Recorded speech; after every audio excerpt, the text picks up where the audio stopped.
አቤት ፎካሪዎች! ኢየሱስ ይወደናል፣ ወደ ሰማይ ያወጣናል፣ ድነናል፣ ጸድቀናል፣ በቀኙ ቆመናል። እናንተ አልዳናችሁም ባዮች! አቤት ፉከራ! ምን ይላል? ፍራ፣ ፍራ! አምናል፣ ፍራ! ቆመሃል፣ ፍራ!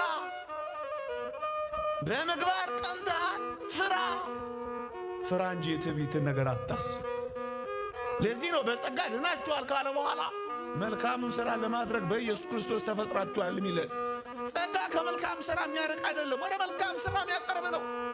እንደ አንዳንዶች አምኛለሁ፣ በቃ መንግሥተ ሰማያት ገብቻለሁ፣ በኢየሱስ ቀኝ ተቀምጫለሁ፣ እንዲያና እንዲህ ብለን የምንፎክር አይደለንም። ይልቅስ በትንሣኤው እናምናለን፣ በመከራው እንካፈላለን፣ በሞቱም እንመስለዋለን፣ ወደ ሙታንም ትንሣኤ ልንደርስ በሆነልን ያል እግዚአብሔርን ተስፋ እናደርጋለን። ወዳጄ ከፍ ባልክ ቁጥር ወደ ሰማይ ከፍ ባልክ ቁጥር በጸጋ የበለጠ መጠንቀቅ አይቀሬ ነው። ምክንያቱም ለመውደቅ የቀረብክ ነው የምትሆነው። ከነዚህ ጸጋዎች አንዱን እንኳን የማናሟላኛማ ምንኛ ምስኪኖች ነን። እንዴት አድርገን ደፍረን ቅድም እንዳልኳችሁ ልንናገር እንችላለን? እርግጠኞች እንዴት ልንሆን እንችላለን? አየህ፣ ብዙ ጸጋ እንኳን ቢኖርህ ወደ ኋላ ልትል ስለምትችል ቢሆንልኝ ነው የሚባለው። ቢሆንልኝ እኮ ነው የሚባለው። ለዚህ ነው ቅዱስ ጳውሎስ ቢሆንልኝ እያለ የሚጮህ። ምዕመናን፣ በአዲስ ኪዳን ብዙ ጸጋ ተሰጥቶናል። እሰየዋው! በጸጋ ላይ ጸጋ ተሰጥቶናል። ብዙ ጸጋ የተሰጠን ግን መረን እንድንወጣበት አይደለም። አንዳንዶች እንደሚሉት አማኝ በየትኛውም ድካም እንኳን ቢገኝ አይኮነንም ይልልሃል ኤፌዘኛ አለ። ኃጢአት ብትሠራ እንኳን አይኮነንም ባይመቶልሃል። ለዛ ነው እነዚህን ጮክ ብለን የምንናገረው። ይኸው ከአማኝ በላይ የጸጋ ግምጃ ቤት የሆኑት እንኳን ሳይቀር ሊክዱ ይችላሉ። እነሱን ለንስሐ ማደስ የማይቻል ይላል፣ ማምጣት አይቻል። በእግዚአብሔር ቃል ላይ ማፌዝ አይበቃ። በእግዚአብሔር የማዳን ሥራ ላይ መቀለድ አይበቃ። እነዚህን የሚያደርጉት ወደ እግዚአብሔር መንግሥት አይገቡም። ለዚህ ነው እኛ ኦርቶዶክሳውያን ቢሆንልን እያልን ምንጮህ የምንመኘው። በትንሣኤው እናምናለን፣ በመከራው እንካፈላለን፣ በሞቱ እንመስለዋለን፣ ወደ ሙታንም ትንሣኤ ልንደርስ እንመኛ። ቢሆንልን እንደሱ ነው ምንለው። ቸርነቱን ነው ተስፋ የምናደርገው። ታዲያ እንዴት ነው በየትኛውም ድካም ውስጥ ቢገኝ አማኝ ይድናል እንደዚህ ይባላል? ታዲያ በእግዚአብሔር ቃል ላይ ማፌዝ፣ እግዚአብሔር ባደረገው የማዳን ሥራ መቀለድ የያዘ ይሄ ትውልድ አሳዝናችሁ። በስመ አብ ወወልድ ወመንፈስ ቅዱስ አሃዱ አምላክ አሜን። ሊቃውንተ ቤተ ክርስቲያን፣ መምህራነ ወንጌል፣ አበው ካህናት፣ የተወደዳችሁ ምእመናንና ምእመናት በልዑል እግዚአብሔር ስም እንደምን ሰነበታችሁ? እንደምን አላችሁ? ምሕረቱን ያበዛልን፣ እንደ በደላችን ያልከፈለን፣ እንደ ኃጢአታችን ያልተቆጣጠረን የአባቶቻችን አምላክ የእኛም አምላክ ልዑል እግዚአብሔር ዘላለማዊ ስሙ የተመሰገነ ይሁን። ለቀደምት አበው ለነቢያት፣ ለቅዱሳን ሐዋርያት፣ ለሐዋርያውያን አበው፣ ለሊቃውንት የገለጸውን ጥበብና ምስጢር ለሁላችንም ይግለጽልን። ከዚህች ዕለት በረከት፣ ረድኤት፣ ለሁላችንም ያሳትፈን። እንደ እግዚአብሔር ቅዱስ ፈቃድ ለተወሰነች ደቂቃ እግዚአብሔር ቢፈቅድ በአንድ ርዕሰ ጉዳይ ጥቂት አቆያችኋለሁ። የምንማርበት የትምህርታችን ርዕስ ቢሆንልኝ በሚል ርዕስ ይሆናል። ዕለቱን በተመለከተ በማለዳው የቅዳሴ ክፍለ ጊዜ እንደተማራችሁ አስቤ ይህንን ርዕስ የምን እሱ ትዕቢተኝነት ነው? ቢሆንልኝ ብሎ በትህትና መኖር ነው። መርጬ ጥቂት አቆያችኋለሁ። ቢሆንልኝ የሐዋርያው የቅዱስ ጳውሎስ መልእክት ወደ ፊልጵስዩስ ሰዎች ምዕራፍ 3 ቁጥር 10 ሙሉውን ኃይለ ቃል እቤት ስትገቡ አንብቡት። እንዲህ ይላል፣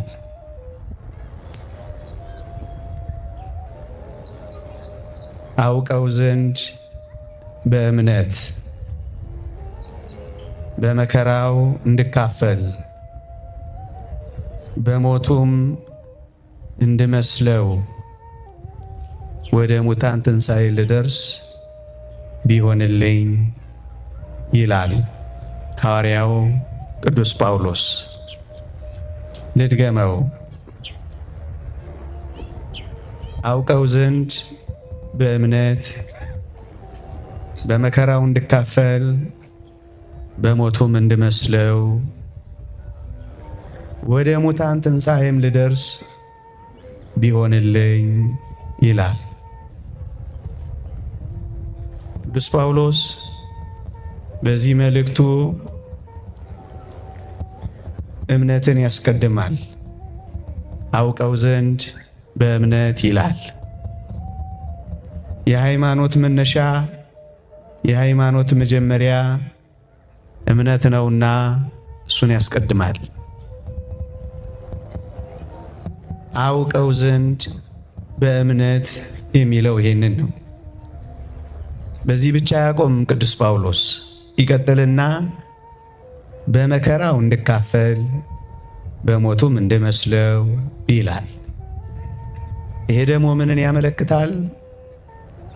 መከራዎች፣ ተጋድሎዎች ናቸው። በሞቱም ክርስቶስን መምሰል፣ ይህ ደግሞ ከፍ ያለ ተጋድሎ ነው። በዚህም መልካም ስራዎችን ይገልጻል ቅዱስ ጳውሎስ። መከራም ተጋድሎም የመልካም ስራዎች ከፍ ያሉ መገለጫዎች ናቸው ወገኖቼ። ልብ በሉ፣ ሁለት ነገሮችን ነው ቅዱስ ጳውሎስ እየገለጸልን ያለው። አንደኛው አውቀው ዘንድ በእምነት ብሎ እምነትን ያነሳል። ሁለተኛው በመከራው ካፈላለው በሞቱም እመስለዋለሁ ብሎ የተጋድሎ ሕይወትን ይጠቅሳል። ይሄ የተጋድሎ ሕይወት ደግሞ መልካም ስራዎች ናቸው። ቅዱስ ዮሐንስ አፈወርቅ ይህንን የፊልጵስዩስን መልእክት በተረጎመበት መልእክቱ እንዲህ ይላል፣ እዩ ቅዱስ ጳውሎስ በመልካም ስራዎችም ጭምር እንጂ በእምነት ብቻ እንዳልሆነ ያስተምረናል ይላል። ምክንያቱም አውቀው ዘንድ በእምነት ብቻ አይደለም ብሎ ያቆመው፣ በመከራውም ስለመካፈል በሞቱም ስለመምሰል። እነዚህ ተጋድሎች ደግሞ የመልካም ስራዎች መገለጫዎች ናቸው። ተጋድሎች መልካም ስራዎች ናቸው። ለዚህ ነው ቅዱስ ጳውሎስ ሁለቱንም የሚያነሳው፣ እምነትንም ተጋድሎንም፣ እምነትንም መልካም ስራንም የሚያነሳው ለዚህ ነው። ለዚህ ነው ቅዱስ ዮሐንስ አፈወርቅም በመልካም ስራዎች ጭምር እንጂ በእምነት ብቻ እንዳልሆነ አስተውል ይላል። ለዚህ ነው ኦርቶዶክሳዊት ቤተ ክርስቲያን በእምነት ብቻ እንድላለን ማትለው እምነት ብቻ ብላ ማትናገረው ለዚህ ነው። የተወደዳችሁ ኦርቶዶክሳውያን በመከራው ከተካፈልን ክርስቶስን በሞቱ ከመሰልነው በሌላውማ እንደምን ልንመስለው ይገባ ይሆን? አሁን ቅዱስ ጳውሎስ ሁለት ነገሮችን ነገረን። በእምነት ከዚያስ በመልካም ሥራዎች። ልብ በሉ ቅዱስ ጳውሎስ እነዚህን ሁለቱን ከጠቀሰ በኋላ ወደ ሙታን ትንሣኤም ልደርስ ቢሆንልኝ ብሎ ደግሞ ይመኛል። አምኛለሁ በመልካም ተጋድሎዎችና ሥራዎች በሞቱ ልመስለውም እመኛለሁ። እነዚህን ሁሉ ነገሮች ካደረግኩ በኋላም ቢሆን ወደ ሙታን ትንሣኤ ልደርስ ቢሆንልኝ ይላል። ይህንን ታላቁ ሊቅ ዮሐንስ አፈወርቅ እንዲህ ብሎ ይተረጉመዋል። ቅዱስ ጳውሎስ በትንሣኤው አምኛለሁ ብሏል። በመከራው እካፈላለሁ ብሏል። በሞቱም እመስለዋለሁ ብሏል። ይህንን ሁሉ ካደረገ በኋላ እንኳን ይላል ቢሆንልኝ የሚለው በራሱ በፍጹም መተማመን ስላልቻለ እኮ ነው ይላል። በአምድ በተጋድሎችና በመልካም ሥራዎች የጸናው እንኳን ብሆን ይላል በሙታን ትንሣኤ አማካኝነት ወደ እግዚአብሔር መንግሥት ምን አለ በገባው በሆነልኝማ ይላል። ለምንድን ነው በሆነልኝ የሚለው ቅዱስ ጳውሎስ? ይህንን ሁሉ ካደረገ በኋላ እንኳን በራሱ ፍጹም መተማመን ስላልቻለ፣ እርግጠኛ መሆን ስላልቻለ በሆነልኝማ ሲል ተመልከቱት ይለናል። የተወደዳችሁ ክርስቲያኖች ይህ ሐዋርያ ታውቃላችሁ እስከ ሦስተኛው ሰማይ የተነጠቀ ሐዋርያ ነው። ይህ ሐዋርያ ቃል ለቃል ኢየሱስ ክርስቶስን ያናገረ ሐዋርያ ነው። ይሄ ሐዋርያ ከልዋሪቆን እስከ ደማስቆ የእግሩ ሸሆና እስኪነቀል ድረስ የተንከራተተ ሐዋርያ ነው። ይሄ ሐዋርያ ቀን ቀን የመንግሥተ ሰማያትን ድንኳን እየሰፋ ወንጌልን እያገለገለ ሌሊት ሌሊት በማንም ሰው ላይ ላለመክበድ የማንም ጥገኛ ላለመሆን የራሱን ኑሮ ደግሞ ድንኳን እየሰፋ ድንኳን ሰፊ ነበር። በዚህ ሁሉ ኑሮ እየኖረ በረሃብ በጽም በጾም እየተቃጠለ እንደ ጠራጊ ጉድፍ እየተባረረ እንዳበደ ውሻ በተገኘበት ቦታ እየተወገረ ይህንን ሁሉ ያደረገ ቅዱስ ጳውሎስ ምእመናን ቢሆንልኝ ሲል ስሙትማ ነው የሚለው ዮሐንስ አፈወርቅ። ይሄ ምንን ያመለክታል? እዚህ የደረሰው ሐዋርያ እንኳን ሳይቀር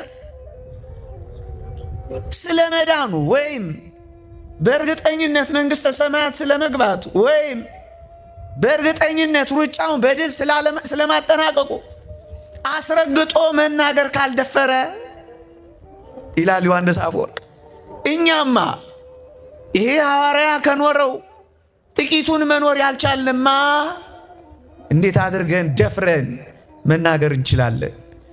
እንዴት አድርገን ደፍረን እርግጠኞች መሆን እንችላለን? ይላል። ይልቅስ ከቅዱስ ጳውሎስ ጋር ቢሆንልን ብለን እንመኛለን እንጂ ይላል። የተወደዳችሁ ኦርቶዶክሳውያን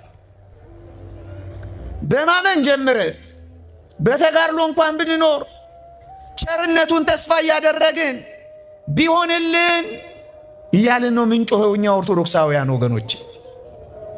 እንደ አንዳንዶች አምኛለሁ፣ በቃ መንግሥተ ሰማያት ገብቻለሁ፣ በኢየሱስ ቀኝ ተቀምጫለሁ፣ እንዲያና እንዲህ ብለን የምንፎክር አይደለንም። ይልቅስ በትንሣኤው እናምናለን፣ በመከራው እንካፈላለን፣ በሞቱም እንመስለዋለን፣ ወደ ሙታንም ትንሣኤ ልንደርስ በሆነልን እያል እግዚአብሔርን ተስፋ እናደርጋለን። ኦርቶዶክሳውያን እዚህ ጋር አንድ ነገር እንነጋገር። እግዚአብሔርን ስለ ማዳኑ ሥራው ጠርጥረ ነው አይደለም። ይህን ስንናገር እግዚአብሔር እኛን ስለ ማዳኑ የታመነ ነው። እግዚአብሔር ለእኛ የመዳን ተስፋ ስለ መስጠቱ እውነት ነው። እግዚአብሔርን እናምነዋለን፣ ራሳችንን ግን አናምነውም። እግዚአብሔር እንተማመንበታለን፣ ራሳችንን ግን እንጠረጥረዋለን። ምክንያቱም አምነን መካድ አለና። ቆሞ መውደቅ አለ፣ ገብቶ መውጣት አለ፣ ጀምሮ አለመጨረስ አለ፣ ንጹሕ ሆኖ መርከስ አለ። ስለዚህ ራሳችንን አናምነውማ። ለዚህ ነው ብዙ ተጋድሎዎች ያደረገ እንኳን ቢሆንልኝ ካለ ከእነዚህ ተጋድሎች አንዱ እንኳን መፈጸም ያልቻልኛ እንዴት አድርገን ደፍረን እርግጠኞች መሆን እንችላለን? ቅዱስ ጳውሎስ ከዚህ ሐሳብ ጋር የሚያያዝ አንድ አስደናቂ ትምህርት አስተምሯል። የተወደዳችሁ ክርስቲያኖች እሱን ትምህርት ባነሳላችሁ እንዴት ውብ መሰላችሁ! እንዲህ ይላል ቅዱስ ጳውሎስ፣ በሞቴ ስሙኝ። ምን ይላል? ለሌሎች ከሰበኩ በኋላ እኔ ደግሞ የተጣልኩ እንዳልሆን ሥጋዬን እየጎሰምኩ አስበዛዋለሁ ይላላ። አንደኛ ቆሮንቶስ መልእክት ምዕራፍ 9 ቁጥር 24። ይህ አስደናቂን ሐዋርያ ስማው። ለሌሎች ከሰበኩ በኋላ የወደቁትን ካነሳው፣ የተጨነቀችውን ካሳረፍኩ፣ ያዘነችውን ካጽናናው፣ ከወንጌል ባፋ የነበሩትን ወደ ወንጌል አምጥቼ ካጠመድኩ በኋላ፣ ለክርስቶስ ካቀረብኩ በኋላ እኔ ደግሞ የተጣልኩ እንዳልሆን ይላላ። ለምንድን ነው ቅዱስ ጳውሎስ በሆነልኝማ ቢሆንልኝማ የሚለው? ለምንድን ነው? መጣል እንዳለ ስለሚያውቅ ነዋ። ይኸው እንዳልጣል ይላላ። አየህ፣ ሰብኮ መጣል አለ፣ ቀድሶ አለመቀደስ አለ፣ አወድሶ መርከስ አለ፣ ቆሞ መውደቅ አለ፣ መጥቶ መቅረት አለ፣ ጀምሮ መፎረሽ አለ። እንዳልጣል ሲል ስማው፣ የተጣልኩ እንዳልሆን። ይሄ ሐዋርያ እንደዚህ ብሎ ከሰጋ፣ ወዳጄ እኔ እናንተ ፉከራችን የት ልናረገው ነው? ድኛለሁ፣ እርግጠኛ ነኝ። እንዴት ነው ላንል የምንችለው? የተጣልኩ እንዳልሆን እያለ ጻድቁ ተክለ ሃይማኖትም እኮ እንዲህ ነው ያሉት። ዓለሙን አበራሁ፣ እኔ ግን ለራሴ ጠፋሁ። ወዮ ብሎ ደረቱን የደቃው ለምን ይመስልሃል? አየህ፣ እንዳይጣል ነዋ። ይህን ነው። ለምን ነው ወደ ሙታንም ትንሣኤ ልደርስ ቢሆንልኝ? መጣል ስላለ ነዋ፣ መተው ስላለ ነዋ፣ አለመጨረስ ስላለ ነዋ። እንዴ 42 ኪሎ ሜትር መሮጥ የጀመረ ሰው ገመዱን ካልበጠሰ በቀር እርግጠኛ መሆን ይችላል? አይችልም። በሽቅድምድም ስፍራ እንደሚሮጡት እናንተም እንዲሁ ታገኙ ዘንድ ሩጡ። ካልጨረስ አቋርጠ ከወጣ እንዴት አክሊል ታገኛለህ? እሱ ስላለ እኮ ነው። ፊሽካ የተነፋለት እኮ አታሸንፍም። ተኩስ የተተኮሰለት እኮ አትጨርስም። ገመዱን ስትበጥሰው፣ አክሊሉን ስትጎናጸፈው፣ እስከዛ ድረስ ግን እንዳትጣል ቢሆንልኝ ትላለህ። እሱ ነው የሚለው ቅዱስ ጳውሎስ። እንዳልጣል ግን ምን አረጋለሁ? እጎስመዋለሁ፣ ሥጋዬን እየጎሰምኩ አስገዛዋለሁ። መረን አልሰጠው። በጾም አስገዛዋለሁ፣ በጸሎት አስገዛዋለሁ፣ በትህርምት አስገዛዋለሁ፣ በጸጥታ አስገዛዋለሁ፣ በመቆጠብ አስገዛዋለሁ፣ በልክ በመኖር አስገዛዋለሁ። ለምን እንዳልጣል ነዋ። መጣል ግን ምንድን ነው ወዳጆቼ? እቺም ጥቂት ነገር ታነጋገራለች ምእመናን። መጣል ምንድን ነው? መጣል አለ። አዎ አምኖ ያየው የአማኙ እኮ ነው ጳውሎስ። አማኝ ብቻ አይደለም፣ በተጋድሎ የኖረ ነው ጳውሎስ። እንዳልጣል ብሎ ለምን ሰጋ? መጣልስ ምንድን ነው? እንዲህ ይላል ራሱ ሐዋርያ። መጣል ምንድን ነው? ሐዋርያው እንዲህ ይላል ዕብራውያን ምዕራፍ 6 ከቁጥር 6 እስከ 9 እንዲህ ይላል ሐዋርያው፣ ዝናብ የሚወርድባት መሬት ፍሬ ካላፈራች ይልቁንም እሾህና ኩርንችት ካወጣች ይላል የተጣለች ናት ይላል። ለምንድን ነው ቢሆንልኝ የሚለው? ይህን ሁሉ ጸጋ ካገኘው በኋላ ፍሬ ሳላፈራ ቀርቼ የተጣልኩ እንዳልሆን ነዋ። ወንጌል ተሰብከህ የተጣልክ እንዳትሆን ፍሬ ያስፈልጋል። ይሄ ሁሉ የወንጌል ዝናብ ነጠብጣብ ወርዶብህ የጽድቅ ፍሬ ከሌለ እሾህና ኩርንችት ብታወጣ፣ እንደተማርከው ባትኖር፣ እንደተነገረ ባትመላለስ ትጣላለህ። ለዚህ ነው ከጳውሎስ ጋር አብረህ ወደ ሙታንም ትንሣኤ ብደርስ ቢሆንልኝ የምትለው። ቢሆንልኝ የምትለው ልብ በሉ። እሾህና ኩርንችት ብታወጣ የተጣለች ናት። ተጥላ ምን ትሆናለች? ለመረገምም ትቀርባለች ይላል። ትረገማለች። መጨረሻው መቃጠል ነው ይልልሃል። መጨረሻውም አንዳንዶች እሺ እንጣል፣ ከዚያ እንቃጠል፣ እንደገና ግን በአዲስ መልክ እንሰራለን ይላል። መጨረሻዋም ነው የሚለው ወዳጅ። አግሪካልቸር እንደዛ ሊሆን ይችላል። ይሄ ግን መጨረሻዋ መቃጠል ነው፣ ወደ እሳትም መጣል ነው፣ መረገም ነው። ለምንድን ነው ቅዱስ ጳውሎስ ቢሆንልኝ የሚለው? እንዳይረገም ነዋ፣ በርትቶ እንዳይደክም ነዋ፣ ከጸጋው እንዳይጎድል ነዋ፣ ገብቶ እንዳይወጣ ነዋ፣ አምኖ እንዳይክድ ነዋ፣ ሳይጎስም ቀርቶ በእውነት እንዳይጣል ነዋ። ይሄ ስጋት ስላለ እኮ ነው። በትንሣኤው አምናለሁ፣ በመከራው እካፈላለሁ፣ በሞቱ እመስለዋለሁ፣ አውቀው ዘንድ በእምነት ቀርባለሁ፣ ወደ ሙታንም ትንሣኤ ልደርስ ቢሆንልኝ የሚለው ለምን? መጣል ስላለ ነው ወዳጅ። መጣል ስላለ ነው። የተወደዳችሁ ክርስቲያኖች፣ ሊቁ ዮሐንስ አፈወርቅ የፊልጵስዩስን መልእክት በተረጎመበት ድርሳኑ አንድ በጎ ምሳሌ ያመጣል። ምን ይላል? አንድ መሐንዲስ ትልቅ ህንፃ፣ ትልቅ ፎቅ ቢገነባ ይላል እና ጫፉ ላይ ቢቆም ይላል ስለገነባው ብቻ ከጥንቃቄ ውጭ አይሆንም ይላል። ከፍ ካለ ቦታ ላይ ቢሆን ጥሩ አድርጎ ቢያንጻው የበለጠ መጠንቀቁ አይቀሬ ነው ይላል። ወዳጄ ከፍ ባልክ ቁጥር ወደ ሰማይ፣ ከፍ ባልክ ቁጥር በጸጋ የበለጠ መጠንቀቅህ አይቀሬ ነው። ምክንያቱም ለመውደቅ የቀረብክ ነው የምትሆነው። ለዚህ እኮ ነው ቅዱስ ጳውሎስ እንዳልወድቅ፣ ለዚህ እኮ ነው የቆመ የሚመስለው ማንም ቢኖር እንዳይወድቅ ይጠንቀቅ የሚለው። ቆሞ መውደቅ ስላለ የራሱ የቅዱስ ጳውሎስ ቃል ነው አሁን ያነበብኩላችሁ። እኔ የቆሮንቶስ ምዕራፍ 10 የቆመሃል እንዳትወድቅ ተጠንቀቅ። ለዚህ ነው ቅዱስ ጳውሎስ ቢሆንልኝ የሚለው። ቆሞ መውደቅ ስላለ ያልኳችሁ ይሄ ነው። ዛሬ ቆመሃል፣ ነገ እንዳትወድቅ ተጠንቀቅ። ስጋት ስላለ ምን ትላለ? ቢሆንልኝ ትላለ።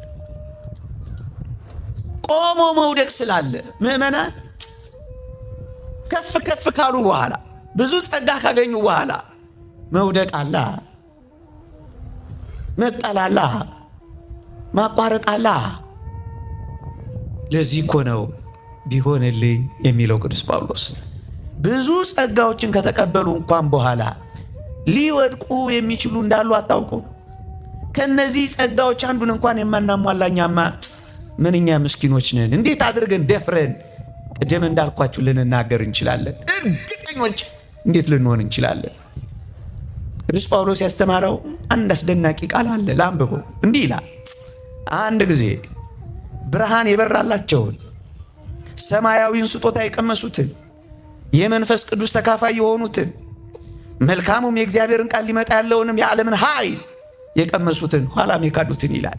በሞቴ ብርሃን በርቶላቸዋል። 1 ሰማያዊ ስጦታን ቀምሰዋል። 2 የመንፈስ ቅዱስ ተካፋይ ሆነዋል። 3 መልካሙን የእግዚአብሔርን ቃል ሊመጣ ያለውንም የዓለምን ኃይል የቀመሱትን ኋላስ የካዱትን ይላል። ምዕመናን ዴማስን ላስታውሳችሁ፣ ቅዱስ ጳውሎስ ያለውን ዴማስ ይህንን ዓለም ወዶ ትቶኛልና አለ። ብርሃን የበራለት ዴማስ የመንፈስ ቅዱስ ተካፋይ የሆነው ዴማስ ሊመጣ ያለውን የዓለም ኃይል የቀመሰውን ዴማስ ሰማያዊ ስጦታ የተቀበለው ዴማስ ይህን ዓለም ወዶ ትቶኛልና። አየህ፣ ብዙ ጸጋ እንኳን ቢኖርህ ወደ ኋላ ልትል ስለምትችል ቢሆንልኝ ነው የሚባለው። ቢሆንልኝ እኮ ነው የሚባለው። ለዚህ ነው ቅዱስ ጳውሎስ ቢሆንልኝ እያለ የሚጮኸው። ምዕመናን በአዲስ ኪዳን ብዙ ጸጋ ተሰጥቶናል። እሰየዋው፣ በጸጋ ላይ ጸጋ ተሰጥቶናል። ብዙ ጸጋ የተሰጠን ግን መረን እንድንወጣበት አይደለም። አንዳንዶች እንደሚሉት አማኝ በየትኛውም ድካም እንኳን ቢገኝ አይኮነንም ይልልሃል የኤፌዘኛ ዓለም። ኃጢአት ብትሰራ እንኳን አይኮነንም ባይ መጥቶልሃል። ለዛ ነው እነዚህን ጮክ ብለን የምንናገረው። ይኸው ከአማኝ በላይ የጸጋ ግምጃ ቤት የሆኑት እንኳን ሳይቀር ሊክዱ ይችላሉ። እነሱን ለንስሐ ማደስ የማይቻል ይላል፣ ማምጣት አይቻልም። አማኝ በየትኛውም ድካም እንኳን ቢገኝ አይኮነንም። በእግዚአብሔር ቃል ላይ ማፌዝ አይበቃም። በእግዚአብሔር የማዳን ሥራ ላይ መቀለድ አይበቃም። እነዚህን የሚያደርጉት ወደ እግዚአብሔር መንግሥት አይገቡም ያለው እኮ ለአማኞች ነው። አይኮነኑም። አንድ የዳነ ለዘላለም የዳነ ነው። ይሄው የእግዚአብሔር ቃል። ምን እናድርገው? ይህን የእግዚአብሔር ቃል ቅድምም አሁንም ያነበብኩላችሁ። ለዚህ ነው እኛ ኦርቶዶክሳውያን ቢሆንልን እያለ ምንጮህ የምንመኘው። በትንሣኤው እናምናለን፣ በመከራው እንካፈላለን፣ በሞቱ እንመስለዋለን፣ ወደ ሙታንም ትንሣኤ ልንደርስ እንመኛ። ቢሆንልን እንደሱ ነው ምንለው። ቸርነቱን ነው ተስፋ የምናደርገው። ተጋድሎን ሲመካ ያያችሁት እዚህ ኦርቶዶክስ ቤተክርስቲያን አለ። ቸርነትህን ነው እንጂ የሚለው ቸርነቱን ተማምነን ተስፋ አድርገን እኮ ነው የምንኖረው። እንደዚህ ካሉ ጸጋዎች በኋላ ከደረሰ በኋላ እንኳን የተወደዳችሁ ክርስቲያኖች ከመልካም ሥራ የሚያርቅ ይመስላችኋል ጸጋ? አንዳንዶች ጸጋ እንዲሁ ያለ መልካም ሥራ የሚሰጥ ይመስላችኋል? ውሸት ውሸት ውሸት። ዝርዝር ጉዳይ አለው። እናንተን ወደ ሌላ አቅጣጫ ወደ ሌላ ርዕስ ላለማሸጋገር እተዋለሁ እንጂ ጸጋ የተሰጠን በመልካም ሥራ እንድንጸና ነው። ለዚህ ነው በጸጋ ድናችኋል ካለ በኋላ መልካሙን ሥራ ለማድረግ በኢየሱስ ክርስቶስ ተፈጥራችኋል የሚለን። ጸጋ ከመልካም ሥራ የሚያርቅ አይደለም፣ ወደ መልካም ሥራ የሚያቀርብ ነው። ለዚህ ነው ቅዱስ ዮሐንስ አፈወርቅ ጸጋ በጀርባችን ተንጋለን እንድንተኛ አይደለም የሚያደርገን ያለው። ታዲያ እንዴት ነው በየትኛውም ድካም ውስጥ ቢገኝ አማኝ ይድናል እንደዚህ ይባላል? ታዲያ በእግዚአብሔር ቃል ላይ ማፌዝ፣ እግዚአብሔር ባደረገው የማዳን ሥራ መቀለድ የያዘ ይሄ ትውልድ አሳዝናችሁ። እኛ እንደሱ አይደለንም። እናምናለን፣ የአቅማችንን እንጋደላለን። ከዛስ ቢሆንልን ብለን ቸርነቱን ደጅ እንጠናለን። በቃ ምእመናን ያመነ በቃ መዳኑን እርግጠኛ ነው። እሱ ነው አሁን ጥያቄያችን። ለዚህ ነው ቅዱስ ጳውሎስ በፍጹም በራሱ መተማመን ስላልቻለ ነው ምን ያለው ቢሆንልኝ ያለው ብሎ ቅዱስ ዮሐንስ አፈወርቅ የተረጎመው። እስኪ አንድ ቃል ላይ ጥቂት ደቂቃ ተኩሬ ነገሩን ጥቂት ለማብራራት ልሞክር። ያመነ በቃ ድኗል። አንድ ያመነ በቃ ለዘላለም ድኗል። እንደዛ ነው የሚለው እግዚአብሔር ቃል አይደለም። እና ምንድን ነው የሚለው? አንድ እግዚአብሔር ቃል አንብብላችሁ። ሮሜ መልእክት ምዕራፍ 11 ቁጥር 20 እንዲህ ይላል። መጀመሪያ ግን ታሪኩን ልተርክ። የሮሜን መልእክት የመጻፏን መልእክት የመልእክቱን ጽሕፈት ምክንያተ ጽሕፈት ይሏታል ሊቃውንት። እሷን መጀመሪያ ላብራራ። ሮሜ መልእክት ምዕራፍ 11 ቁጥር 20 ነው ቀጥዬ የማነበው። አሁን የተነጋገርኳቸውን ነገሮች የበለጠ እያጎለበተልኝ ነው የሚሄደው። እዩ እዩ። በሮም አይሁድ አሕዛብ አንድ ላይ ይኖሩ ነበር።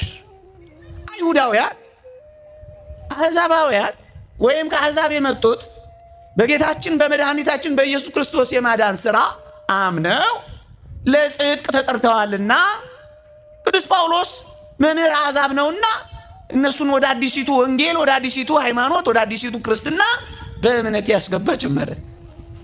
አይሁድ ደግሞ ተቆጡ። ምን አሉ? ካልተገረዙ አይድኑም። በኦሪት የነበረውን መንካት መቅመስ የሚባለውን ካልፈጸሙ አይጸድቁም። የኦሪት ሕጓ የድህነት መግለጫዋ ግዝረት ነውና ካልተገረዙ በፍጹም አይድኑም ብለው ሞገቱ። ለዚህ ነው ቅዱስ ጳውሎስ አይሁድን አሕዛብን የሚመኩበት አንዳች ነገር የላቸውምና ሁሉ ኃጢአትን ሰርተዋል የእግዚአብሔርም ክብር ጎድሏቸዋል ብሎ ወቀሳቸው። ሁለታችሁ እዩ። አይሁድ አሕዛብን እናንተ እግዚአብሔርን ማታውቁ፣ ካህን የሌላችሁ፣ መስዋዕት የሌላችሁ፣ ታቦት የሌላችሁ፣ ፈፋ ለፈፋ ወንዝ ለወንዝ ጣዖት ስታመልኩ ስትደፉ የነበራችሁ እያሉ አሕዛብን ቀጠቀጧቸው። አሕዛብ ደግሞ ምን አሉ? እናንተ እግዚአብሔር ባህር ቢከፍልላችሁ የብስ አድርጎ ቢያሻገራችሁ በእግሮቻችሁ ሄዳችሁ ጣዖት አመለካችሁ እንጂ መች እግዚአብሔርን አመናችሁ እያሉ አይሁድን ደግሞ እነዛ ይወቅጡ ጀመረ። በመካከላቸው ጸብ ሆነ። ሁለቱንም ለማሳፈር የጻፋት መጽሐፍ ሮሜ መልእክት ናት። ምእመናን ሁለቱንም ሲወቅስ ነው። ቅድም ያልኳችሁን ቃል ሮሜ ምዕራፍ 3 ላይ ሁሉ ኃጢአትን ሰርተዋልና የእግዚአብሔርም ክብር ጎድሏቸዋል። ማንና ማን? አሕዛብም ሕዝብም። አይሁድ ብቻ አምላክ ነውን? የአሕዛብስ ደግሞ አምላክ አይደለምን? አለና ምዕራፍ 4 ላይ እግዚአብሔር የአሕዛብም አምላክ እንደሆነ ገለጸላቸው። እንደውም ነገሩን በደንብ አድርጎ ፍርጥ ሲያደርገው መገረዝም አለመገረዝም አይጠቅምም አላቸው። አየህ፣ ጉዳዩ የመገረዝ ጉዳይ ነው። ካልተገረዙ አይድኑም ባይነበሩ። የተወደደ አስደናቂ ሐዋርያ ጳውሎስ አሁን ለአሕዛባዊው ምን አለው መሰለ? ሮሜ 10 ምክንያት ጽሕፈቱ እቺ ናት። እሱን የማስታረቅ መልእክት ናት እቺ መልእክት። በቀኝ እጁ ቀደምት ሕዝብን አይሁድን አቅርቧል። በግራ እጁ አዲስ መጪዎችን አሕዛብን አቅፏል። እግዚአብሔር ባደረገው ጸጋና ስጦታ ማን ሊከለክለው ይችላል ባይ ነው ቅዱስ ጳውሎስ። ከዛ ምን አለ መሰለ? ለአሕዛባዊው ሲጽፍ እዚህ ሮሜ ምዕራፍ 11 ቁጥር 20 ላይ እንዲህ ይላል። በሞቴ ተከታተሉኝ፣ ከምፈልገው ርዕስ ጋር አብሮ ስለሚሄድ ነው። እንዲህ ይላል፣ መልካም እነርሱ ካለማመን የተነሳ ተሰበሩ፣ አንተም ከእምነት የተነሳ ቆመሃል አለው። አይሁድ በኢየሱስ ክርስቶስ አላመኑ። እንዲያውም ከፍ አድርገው ሰቀሉት፣ ከዚያ አዋረዱት። መልካም እነርሱ ካለማመን የተነሳ ተሰበሩ አለ። ቀድመው የእግዚአብሔር ወገን በግዝረት ሆነው ከዛፉ ጋር ነበሩ። ባለማመናቸውስ ተሰበሩ።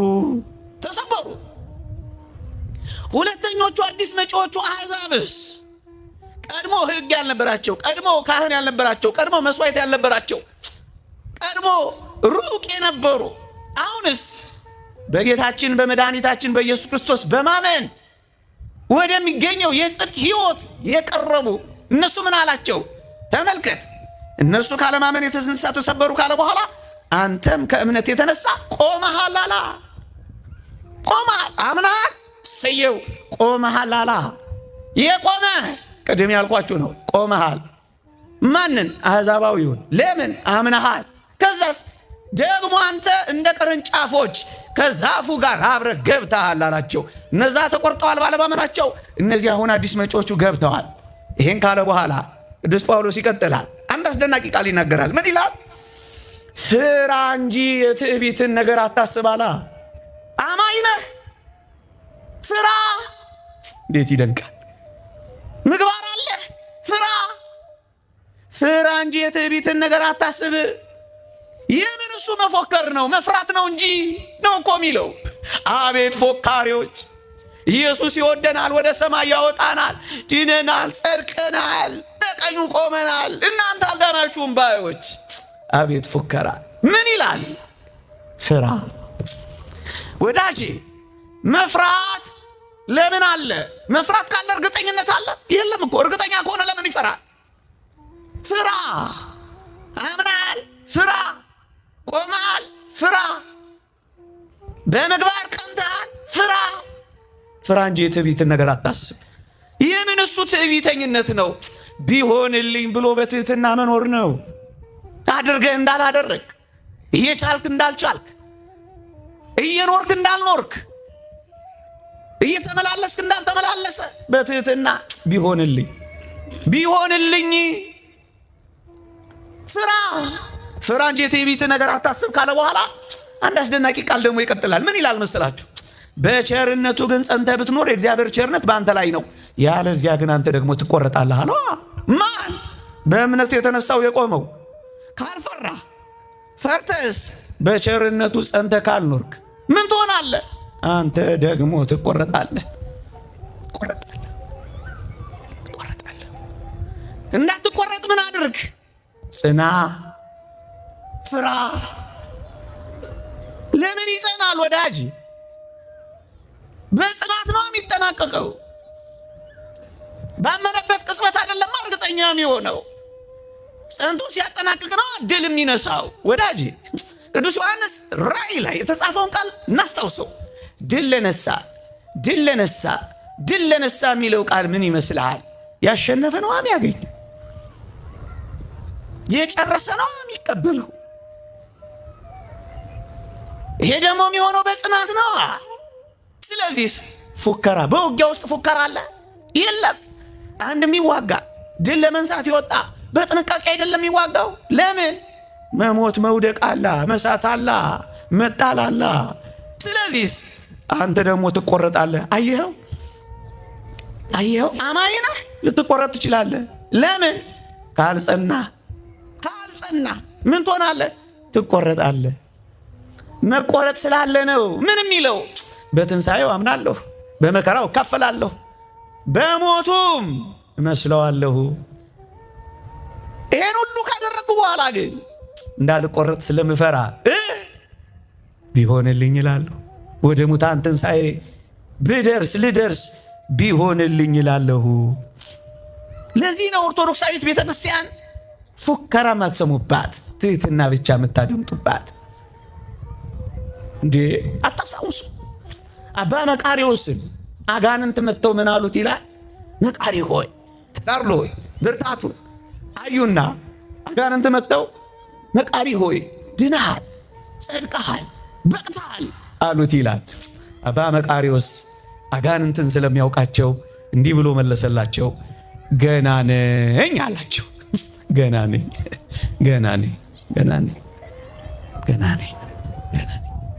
ገና ነው፣ አልጨረሰማ ውድድሩ። የመላእክትን ዝማሬ ገና አልሰማማ። ገና ነዋ። ገና ነኝ አላቸው። ወዳጄ እንደሱ ነው እኮ የሚሉት አባቶቻችን። ገና ነኝ። ያን አባ ሲሶይ ወይ ቢሾይ የሚባልስ አባት አልሰማችሁ? 80 ዓመት ሙሉ እያለቀሰ በተጋድሎ ነው የኖረው ወገኖቼ።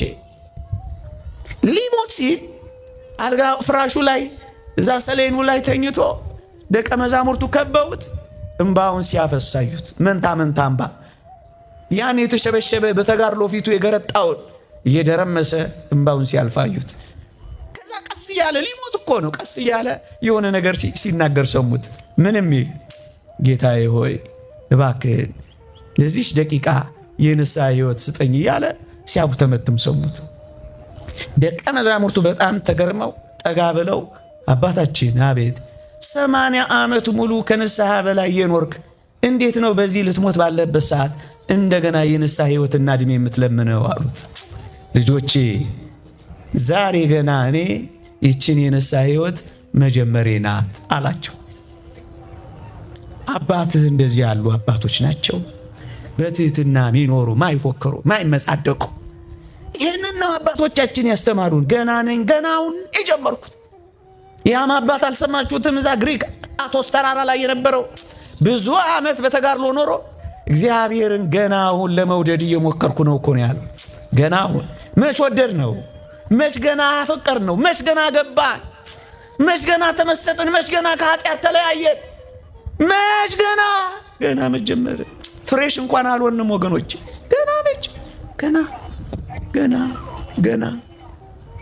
ገና ለዚህ ነው አትፎክር፣ የትዕቢትን ነገር አታስብ፣ ይልቅ በጀመርከው ጽና። እየጾምክ ነው ጽና፣ እየጸለይክ ነው ጽና፣ እየታገልክ ነው ጽና፣ እያስቀደስክ ነው ጽና፣ እየቆረብክ ነው ጽና፣ እየተማርክ ነው ጽና፣ እየተመላለስክ ነው ጽና። አትፎክር፣ ዝም በል። ፉከራ የለም እኛ ቤት፣ ፉከራ የለም። ፍርሃት ካለ እርግጠኝነት እኮ የለም ወዳጄ። ለምን ይፈራል? አንድ ሰው በጣም እርግጠኛ ከሆነ ለምን ይፈራል? እሱን ተውት። እኛ በጣም በመዳናችን እርግጠኛ ከሆን እና ነገሩ እውነትም የተረጋገጠ ከሆነ ሰይጣን ምን በወጣው ስራ የሚፈታው እኛን የሚታገል በቃ ድነናላ፣ ጸድቀናላ፣ ምን ይዋጋናል? ምን ያስፈልጋል? ለምን ስለ ንስሐ ትማራላችሁ? ለምን ጉባኤ ይሰበሰባል? ለምን ይሄ ሁሉ ወጪ ይወጣል? ለምን አብቅቷላ ነገሩ? እነሱ እንደሚሉት ከሆነ ለምን ዲያብሎስ ይዋጋል? ለምን የዕቃ ጦር ሁሉ ልበሱ ተባል? ለምን የውጊያ ትጥቅ ተሰጠን? የውጊያ ትጥቅ የተሰጠን ፋሽን ሾው ልንሰራ እኮ አይደለም፣ ልንዋጋ ነው። እርግጠኛ ከሆነ ለምን እንዋጋለን? አበቃ ከዳን ለምን እንታገላለን? ሰይጣን ስለምን እድሉን እኛ ላይ ታገለው? ፍራ። ውጊያ ያለበት እኮ ነው የሚፈራው። ፍራ እስከምትሞት ድረስ ፍራ። ነፍስ ከስጋው እስክትለይ ድረስ ራስን እንዳታምነው ፍራው። ብዙ መንፈሳዊነት ብትሆነው እንኳን ራስን እንዳታምነው፣ ሰውነትን እንዳታምነው። 1000 ጊዜ ቆራቢ፣ 1000 ጊዜ ጸሎተኛ፣ 1000 ጊዜ ተጋዳይ ሁን። ዝም በል ፍራ። ዝም ብለህ ፍራ። ያን መነኩሴ ታሪክ ጨክኜ ልንገራችሁ፣ ባልነግራችሁ መርጥ ነበር። ጨክኜ ልንገራችሁ። ብርቱ ተጋዳይ ነበረ፣ ገዳም የሚኖር መጨረሻ ላይ ግን አረጀ። በእነሱ ቤት አፈጀ፣ እድሜውም ገፋ። ከዛ አንዲት ደግ ሴት ቤት ይጦር ብለው ላኩት አሉ። እዛ ይደጎም ብለው ትንሽ ይኑር ብለው እንዲንከባከቡት፣ ትንሽ ሲንከባከቡት፣ ትንሽ ሲበላ፣ ትንሽ ሲጠጣ፣ ያ ያረጀ የተጣጠፈ የነበረው ሰው ቀናላ። ከዚያስ ያሳዘናል። እዛ ቤት ከነበረች አንዲት አገልጋይ ጋር ወደቃ፣ ድቀት ደረሰበታ። ከዚያስ ልጅ ወለዳ። ከዚያስ ሕፃኑን ልጅ ይዞ ገዳሙ በር ላይ ተንበርክኮ እያለቀሰ መነኩሴን ካልሞተ እንዳታምኑት አለ ይባላል። መቃብር ካልገባ እንዴት ታምነዋለህ? ማን አንተ? ማን? ቀሚስ ያስጥላ፣ ነጠላ ያስጥላ፣ የተስማ ድምፅ ወትራ ይገጽ፣ ድምጿን አትስማ፣ መልኳንም አትይ አይደለ? ማን ነው የሚመካው? ማን ነው የሚመጻደቀው? ዛሬ ያለው መንፈሳዊነት ነገ ባይቀጥልስ? ዲያብሎስ ከዛሬ የበለጠ ፈተና ነገ ቢያመጣስ? ማን ነው ብርቱ ነኝ የሚል? አያችሁ እንዴት ፍርሃትም ያለው አትፎክሩም የተባለው ለዚህ እኮ ነው ምእመናን። ለዚህ ነው ቅዱስ ጳውሎስ ቢሆንልኝ የሚለው ለዚህ ነው። አየው መቆረጥ ስላለ ትቆረጣለህ። አንዴ ደግሞ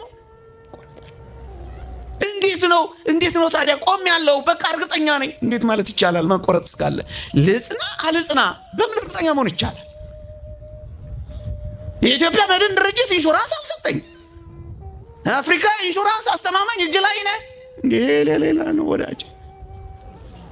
እኛ እግዚአብሔርን ስለ ተስፋ ቃሉ እናምነዋለን።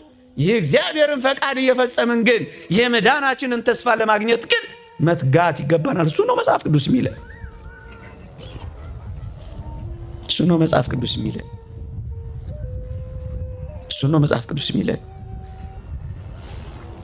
ምእመናን የማጠቃለያ አንድ ሁለት ነገሮችን ብቻ ልጥቀስ።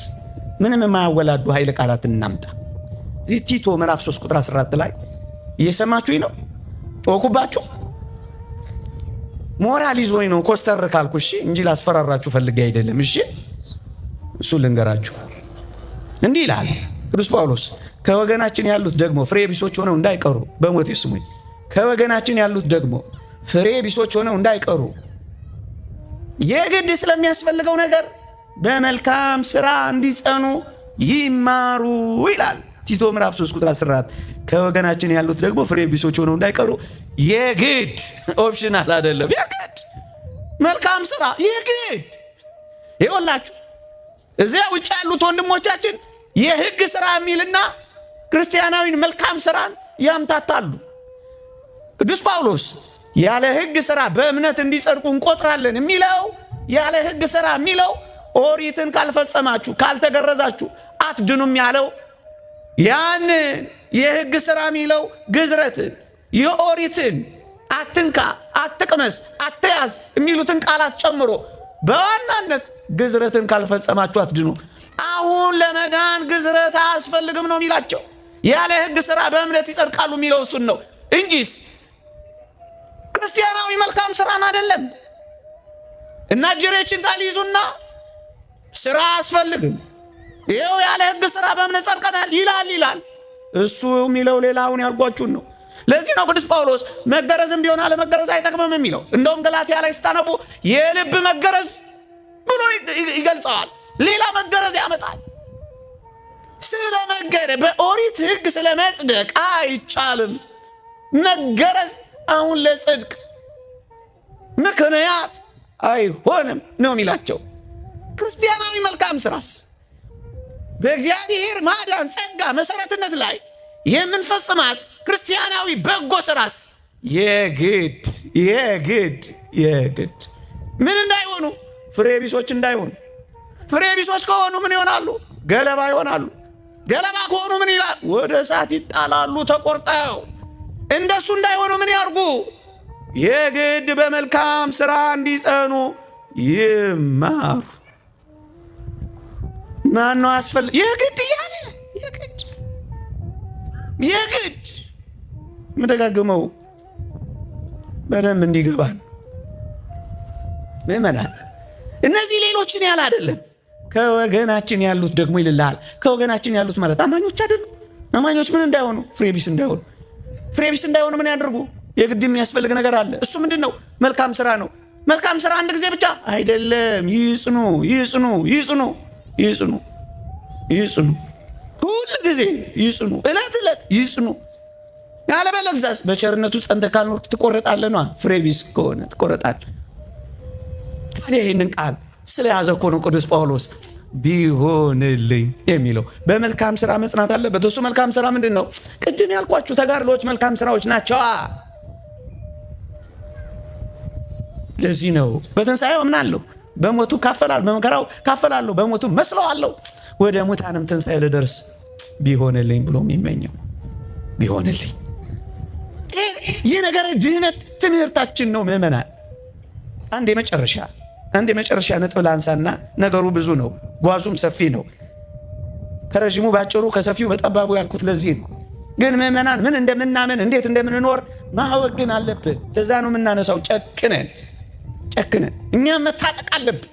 የመጣ የሄደው ሁሉ ሊያሳፍረን አይገባም።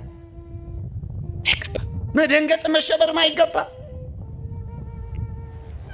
አፋቸውን አዘጓቸው እንዳለ ቅዱስ ጳውሎስ አንዳንዶችን አፋቸውን ልናዘጋቸው ይገባል።